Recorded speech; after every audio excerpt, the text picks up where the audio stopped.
We've been getting a lot of emails from you asking us to cover pieces on some boat handling tips and techniques. So we thought that we'd have a look on this occasion at doing some things short-handed. What you do when you've only got yourself and maybe one crew, and maybe someone that's not been out much before. Lots and lots of you are saying that you go out sailing, you don't have many regular crew, and the people you take out are perhaps not that skilled. So we're going to have a look at some basic tips in terms of what to do when you come alongside, how to organise yourself, how to organise your solitary crew, and how to execute some efficient manoeuvres and put yourself safely alongside. Okay, the key to good boat handling and good manoeuvring is to make sure that you're fully prepared before you actually try and carry out the manoeuvre. Time and time again you see people rushing into a pontoon berth and they're not really ready, and that's 99% of the time that's why it all goes a bit pear-shaped.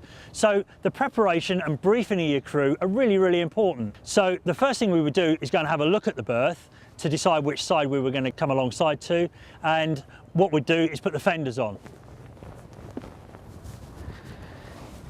Right, so fenders. You might think that this is a pretty straightforward thing, and indeed it is, but you'd be amazed at the variations that we get in terms of how we tie the fenders on and what height to put them at. The most important thing, first of all, is to actually look at the pontoon and decide how high the fenders need to be. If they're too low or too high and they miss the pontoon itself, then you're going to put a big scratch down the side of the boat. Owners generally aren't too happy with that. So make sure that they're pitched at the right height. On this pontoon that I'm looking at, they want to be about mid-height. So I'm going to lower the fender down. I've sat myself down as well so that I'm not leaning over the guard wire. A lot of people come along and they'll sit like this or stand like this, and you're leaning out. If you get a bit of wash, then you could easily be over the side. So it's a good idea just to park yourself down, set your fender at the right height, and then we come to how we're going to tie it on. Again, a few variations on this. A number of ways you can do it. One knot is a clove hitch, and essentially the clove hitch is really designed to be loaded up at both ends. So as a result, sometimes those can work loose. The knot I prefer is a round turn and 2 half hitches. We take a turn right the way around, put the 2 half hitches on. The good thing about this is it generally doesn't slip, and if I want to have a bit of extra security, I can put another half hitch in there once they're set at the right height. When we're sailing in short-handed, there might be the need for us to move the fenders around. So another knot that we can use is a slip clove hitch.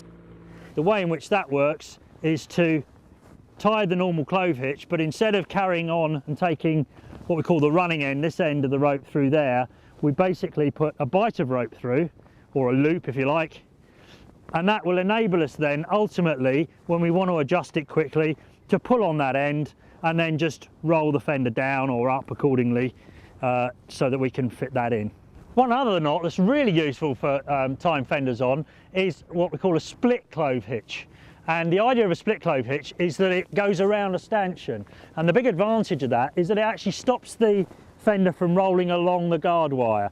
And so what we do is get the fender at the right height, and we put the round turn goes either side of the stanchion itself.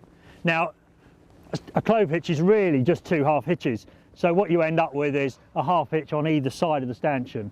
That way when the boat comes alongside, the fender can't roll all the way along the guard wire on the top.